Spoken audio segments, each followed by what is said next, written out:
Hello, I'm Corey Wegner, Director of the Smithsonian Cultural Rescue Initiative, or SCRI, an outreach program dedicated to the protection of cultural heritage in crisis situations. SCRI's work includes monitoring and response for domestic and international heritage impacted by disasters and applying knowledge gained from field experience into our research and training. Our annual domestic training program is called Heritage Emergency and Response Training, or HEART, a collaborative effort of the Heritage Emergency National Task Force. A main goal of the HEART program is to recruit our participants not just from the cultural heritage field, but also emergency managers, first responders, and military personnel, providing a unique learning environment. Participants of the course join a network of professionals from across the country who share information and work together to address emergencies impacting heritage. For more information about HEART, check out our website at culturalrescue.si.edu. You can also find SCRI on Facebook, Twitter, and YouTube. Engaging emergency managers and state emergency agencies in disaster planning and training is important because it helps integrate cultural heritage institutions into the larger disaster risk management framework of the community. But how do you get started? Think about introducing your institution by inviting emergency managers and first responders to an open house, coffee date, emergency training exercise, or even a behind-the-scenes tour. Everybody loves those. Conversations should include information about the collection and how it contributes to the educational, cultural, and economic vitality of the community. You could also invite first responders for a risk walkthrough of your institution to share what you know about your hazards and vulnerabilities and get their advice. But remember, this should be a two-way street. Ask your institution and how it can help, maybe by providing information about local cultural resources to emergency planners, offering basic object handling for first responders, or hosting a public event about community disaster planning. Heritage professionals often have valuable expertise and understanding about our communities that we can share. Creating and sustaining these relationships takes time and hard work, but there'll be a big payoff for your institution and the community when disaster strikes. Next, you'll hear directly from a couple of EOC managers to demystify their role and relationships with cultural institutions. Enjoy. Hello, I'm Mike Gagne, Director of Preparedness Response Section with the Manitoba Emergency Measures Organization, which is a central emergency management agency for the province of Manitoba here in Canada. I've been asked to answer a series of questions related to emergency operations centers and their connection to cultural institutions before and during emergency events. In Manitoba, emergencies are mainly managed at the local level and supported by the provincial government where local resources are insufficient to meet the need or where the emergency escalates in scale and scope such that a provincial response is necessary. As such, I'll focus most of my response to these questions on the importance of cultural institutions connecting with the appropriate local authority or municipal EOC and emergency management team, as well as to provincial or state emergency managers. The first question is, what type of assistance does your EOC offer to cultural institutions during non-emergency times?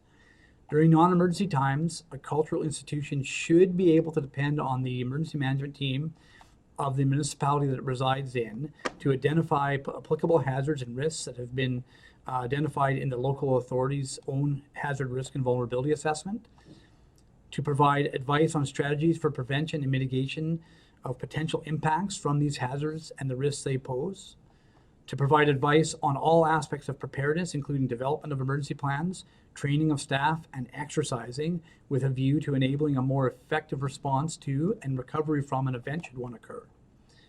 To provide details on how the cultural institution and its emergency management team can connect to the local authority and its EOC during emergencies and disaster events. This could include sharing of contact information, ensuring cultural institutions can connect to applicable emergency management information systems or software if they exist in that jurisdiction, to identify expectations for sharing of situational information and status reports, and to outline procedures for requesting resources and support.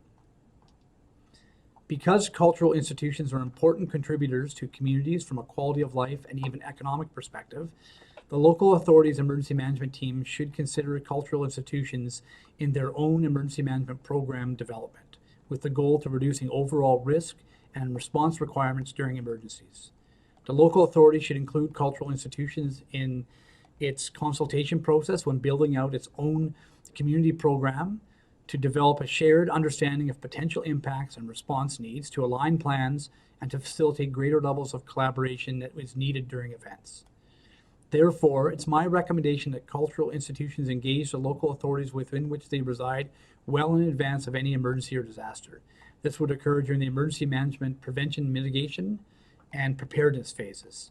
It would be best for cultural institutions to connect as a stakeholder with those responsible for the emergency management program of the local authority in order to be considered during the hazard, risk, and vulnerability assessment stage, during development and maintenance of emergency plans, for access to training, and to be included in exercises where appropriate.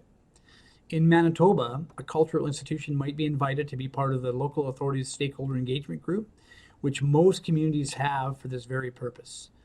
I cannot stress enough the importance for cultural institutions to develop relationships with their local emergency management teams, as these relationships will be useful, in fact critical, during actual emergency events. Cultural institutions can also connect with their province or state emergency management agencies to get advice on developing an emergency management program of its own as well.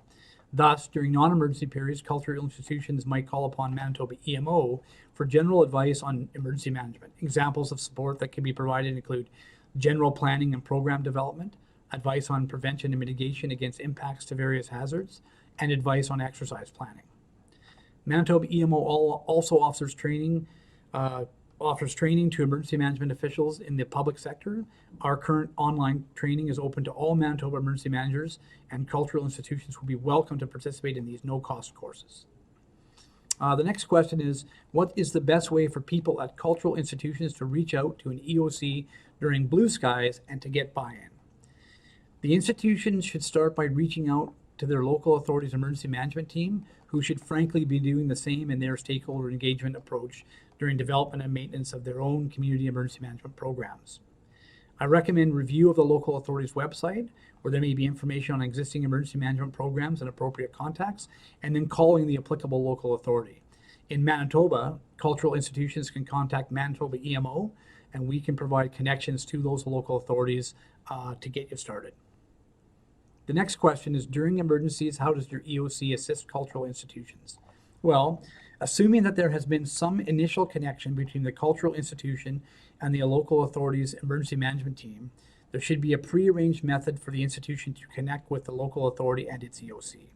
I would recommend that this be the minimum start date, and getting this connection should be a priority for the institutions and their own emergency management teams. In Manitoba, as noted earlier, emergencies are managed mainly at the local level and supported by the provincial government where local resources are insufficient to meet the need, or where the emergency escalates in scale and scope such that a provincial response is necessary. Depending on the nature of the emergency or disaster event, a municipality may activate its own EOC, and Manitoba might activate the Manitoba Emergency Coordination Centre where there's a need to coordinate the province's response to a larger scale emergency, or where there are multiple provincial departments and agencies involved in supporting a municipality. Whether or not the province or state emergency management agency is engaged in supporting a local authority or has assumed responsibility for some aspects of the response, cultural institutions will most likely connect to the local authority where it resides through the local authority's EOC to provide situational updates, including impacts and ongoing actions, to identify issues, and to request support where necessary. The local EOC would then coordinate provincial or state level support.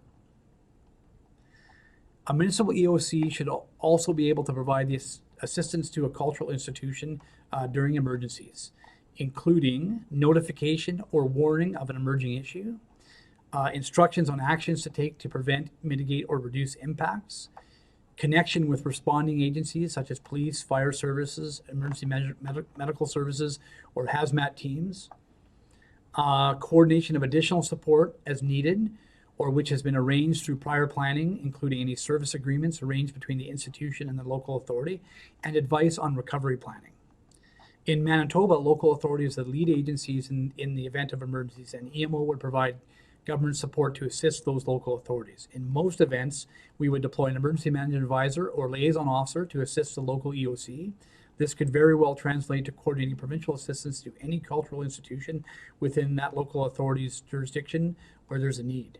That could come in the form of communication support and coordination of additional government resources to support that institution's response.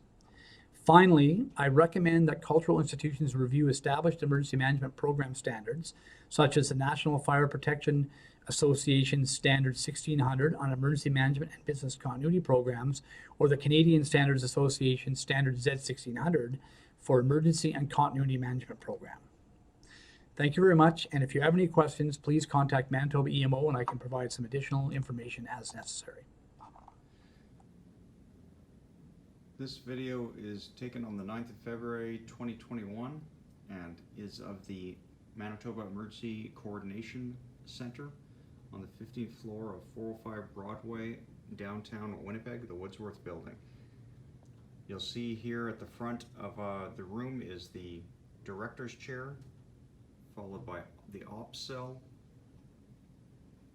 planning cell, and then as we move towards the back of the room, you'll see the various agencies that are represented here.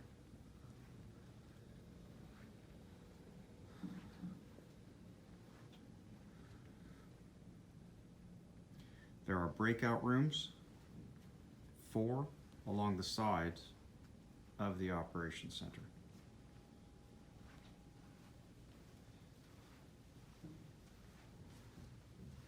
And you'll notice the vests that are associated with the partners on the backs of the chairs.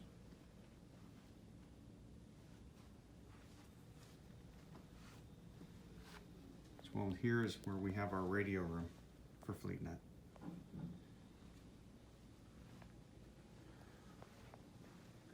Two points of access.